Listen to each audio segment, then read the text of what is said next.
Hi అండి. Welcome back to శాంతి ఆంధ్ర వంటలు. నేను మీ శాంతిని. మరి సమ్మర్ అనేది స్టార్ట్ అయిపోయింది కదండీ! మరి బాడీకి చలువ చేసేలాగా ఈ బనానా జ్యూస్‌ని ఒకసారి ట్రై చేయండి. టేస్ట్ అయితే చాలా బావుంటుందండి. పిల్లలు కూడా భలే ఇష్టంగా అయితే తాగేస్తారు. కొంతమంది ఇష్టపడరు కదా! బనానా అంటేనే అసలు దూరం పెడుతూ ఉంటారు కదా!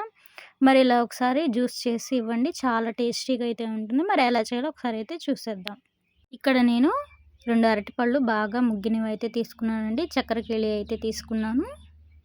చక్కెరకేళి అరటిపండయితేనే జ్యూస్‌కనేది చాలా బావుంటుందండి. అలాగే కర్పూర లాంటివైతే జ్యూస్‌కైతే అంత టేస్ట్ అయితే బాగుండదు. ఇలా స్కిన్ మొత్తం అయితే తీసేసుకొని లోన ఉన్న అరటిపండునైతే తీసుకుందాము.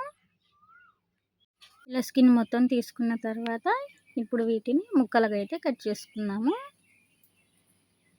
వీడియోలో చూపిస్తున్న విధంగా అయితే ఇలా ముక్కలుగా అయితే కట్ చేసుకోవాలి.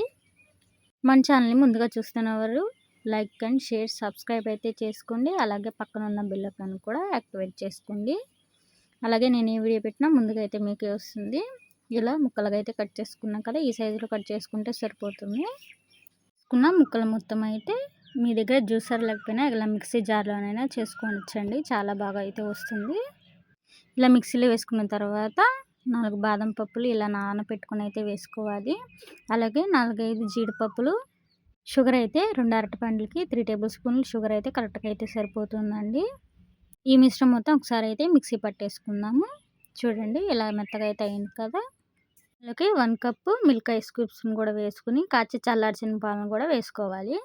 ఈ మిశ్రమం మొత్తం అలాగే మిక్సీ గిన్నె అనేది వేడెక్కకుండా ఆపుకుంటూ చక్కగా ఇలా మెత్తగా గ్రైండ్ చేసేసుకోవాలి. ఈ కన్సిస్టెన్సీలో ఉంటే సరిపోతుంది.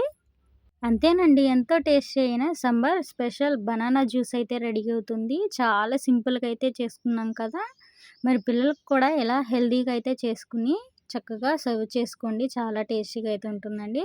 దీనిలోకి కొన్ని అరటిపండు ముక్కలు, అలాగే మనం కట్ చేసి పెట్టుకున్న బాదం, జీడిపప్పు ముక్కలను కూడా వేసుకొని, కొంచెం హార్లిక్స్ వేసుకొని, కొన్ని డ్రై ఫ్రూట్స్ ముక్కలను వేసుకొని సర్వ్ చేసుకోవడమే చాలా టేస్టీగా అయితే ఉంటుందండి. మరి ఈ వీడియో నచ్చినట్లయితే లైక్, షేర్, సబ్స్క్రైబ్ అయితే చేసుకోండి. Thank you for watching.